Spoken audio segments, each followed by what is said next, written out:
Hi humanoids, welcome back to my channel. This ship I call StarDust. I'm your Captain Mercury here to entertain. Okay, I know. Ooh. Okay, I know. I've been gone for a while. My last video was a bit ranty, and I know it was a bit ranty. It is because the things I now enjoy are becoming tainted by evil. So anyway, I haven't been playing much games the last couple of years. I have been playing games. Don't get it twisted. It just, at this point, good quality games are just becoming rarer and rarer. If they don't have AI in it, then the company and business is shitty. You know, we can't win. We just can't win. I'm gonna just give you a rundown of the games I've been playing the last couple of years, and I think you should too, because I think these games are worth it. Some of you might have played them already. I know, tell me in the comments and tell me which one you like more. Yes, I have played Starfield, I played Cyberpunk, I have played Fallout 4 and The Sims. Those are just things I play in a rotation every couple of months for a little bit just to get it out of my system. So I'm not gonna count those. Okay, Dragon's Dogma 2 by Capcom. This is an old game. I remember playing this as a child, and how can I explain this game? It's like Baldur's Gate 3, but toned down a little bit. It's more demure and less flashy. Don't get it twisted. They got griffins, they got trolls, they got weapon set, armor set, trolls and dragons, all the good fantasy shit. And also in this game at night, everything becomes way more difficult. New creatures you don't see in the daytime, and everything just becomes big boss. Well, if you love dragons, well, guess what? You're spiritually connected to one. And it kind of, you can play this without playing the first one, but there's some story overlap in this one, but I personally don't think you need to play the first one, but it probably would help. I will try not to give you spoilers, and this is my best way I can do it. Mine is the whole being attached to dragon thing. Just a little spoil, just a little.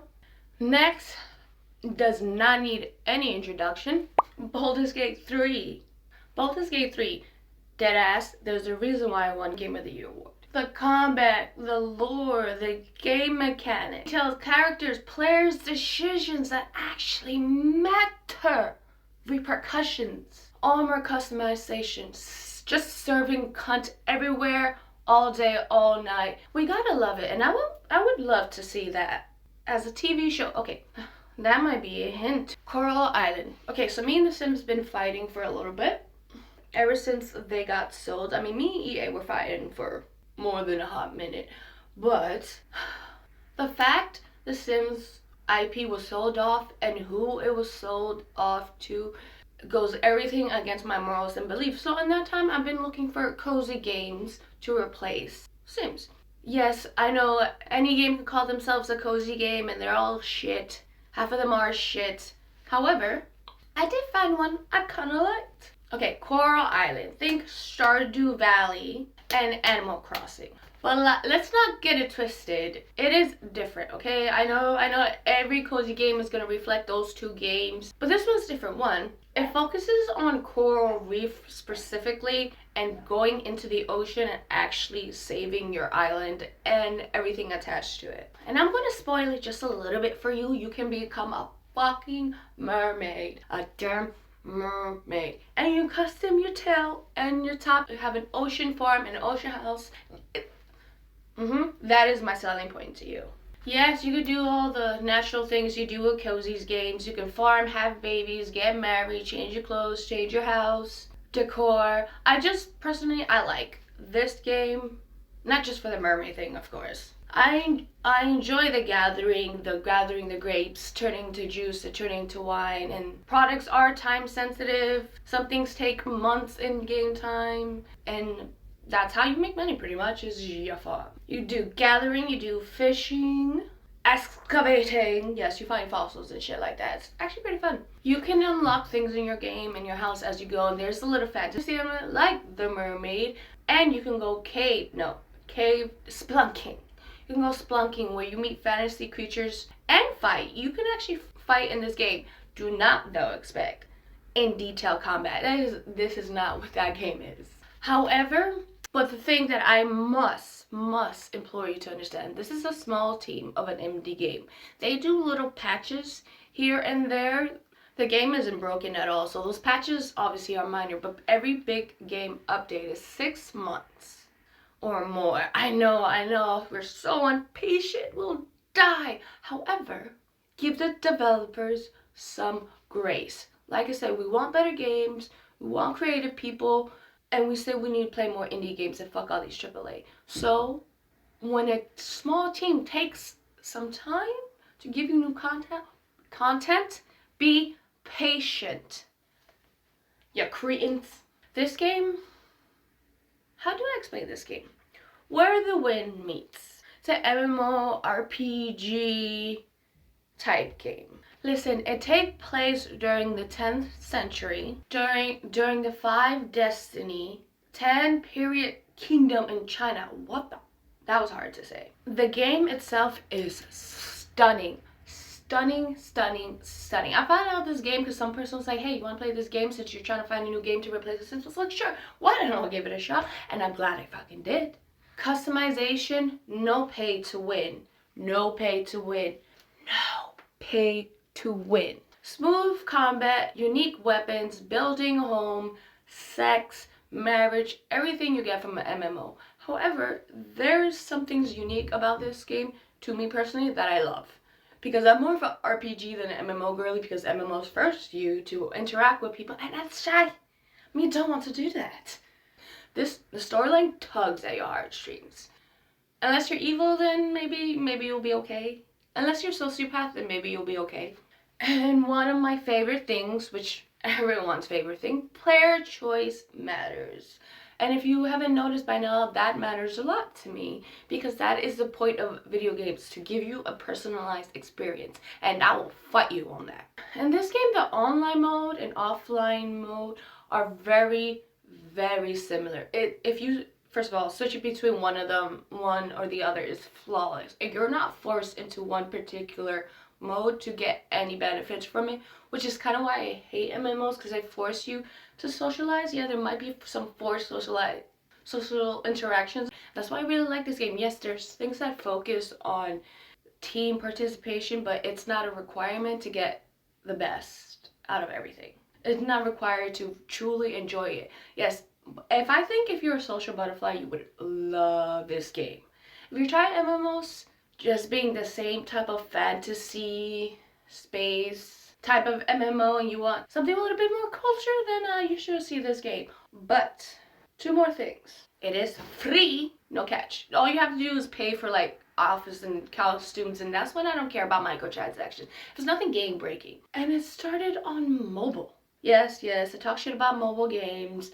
Mobile games are pooping games. However, this may make me change my mind on how I think mobile games are. First of all, I don't know how you play this on a mobile game. It's too complicated and too beautiful to fit on a... I feel like it's actually insulting this game by putting it on a mobile app. Like, don't look down on it just because it started from mobile. Like, we cannot judge books by its cover. And I learned that with this particular game. Okay? Shit. We all know I'm a Monster Hunter girly. I have been since I was a child, since the PSP, when everything that ever ended up in my hands was somebody else's console or game. And I don't know how it got there, but I ended up playing it. And we all know Monster Hunter is an underrated game, 100%. Fight me in the comments, I'll two-piece you. When Monster Hunter came to the system, was everything that I wanted to be. I had no notes, and usually Capcom, when they make things, I usually don't give them any notes, but no notes, because I always wanted it to come to the system, always. And when it finally did, I was like, how could they make this work? And they did. And Monster Hunter Worlds is one of my favorite Monster Hunter games, and I'm standing 10 toes down on that. Okay, so Monster Hunter Wilds. It was a good game, but I feel like out of all the Monster Hunter games, there was something about it, this one, that I didn't vibe with. It was probably because maybe the game was a little broken, and as a Monster Hunter player, I'm used to being spoiled with an almost perfect game. The storyline was okay. The thing that, for me personally, is that you just become a nomad, essentially, and you go from place to place to place. Okay, like, I preferred home base. I prefer interacting in a camp, just upgrading my place to live, catching fish, putting it in an aquarium, looking how cute it is. Just having a steady place.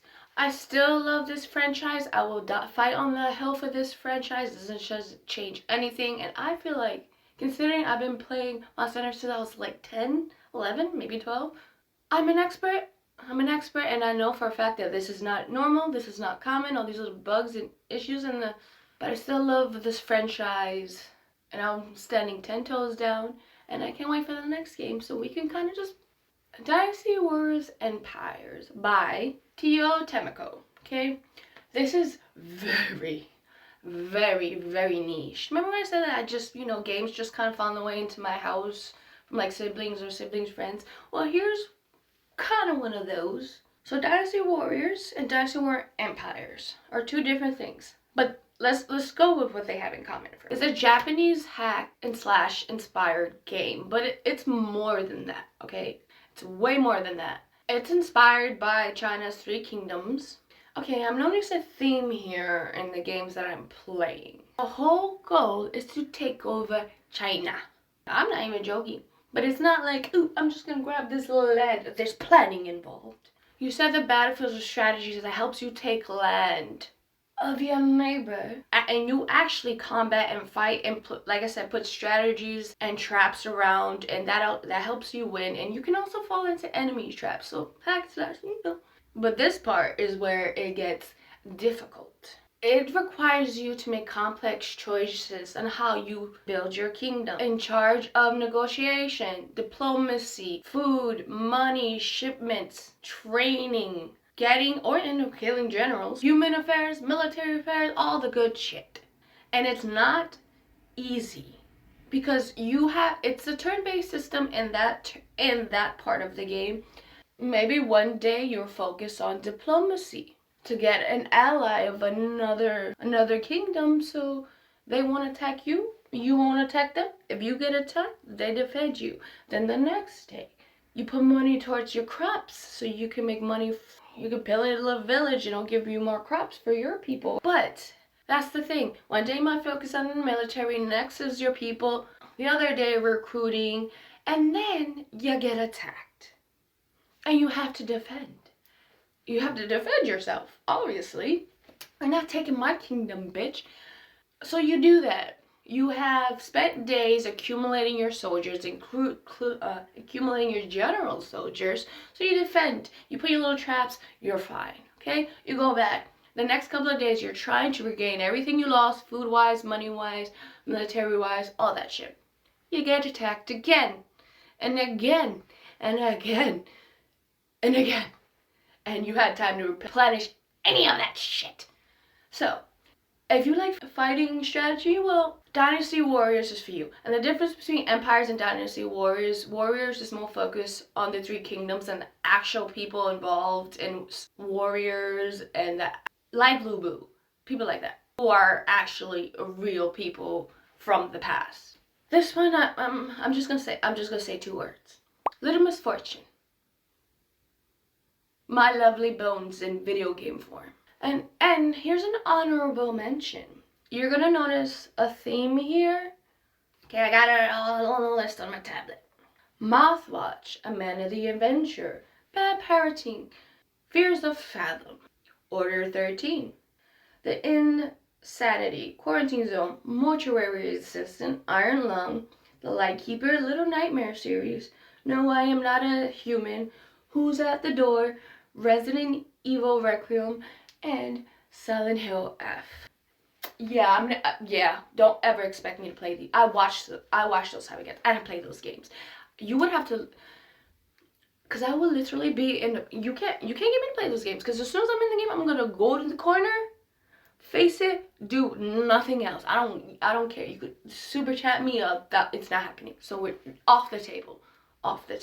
So anyway, my humanoids, what are the games that you have been playing? Have you found yourself playing more or less lately? Have you been focusing more on indie or AAA titles? I don't know. I've been on an indie kick, and it's really where I'm getting my needs from. So, have you played any of these? Let me know. I'm gonna look you in the eye when I say this. Do good things for goodness sake, and I will see you in the next one. Bye!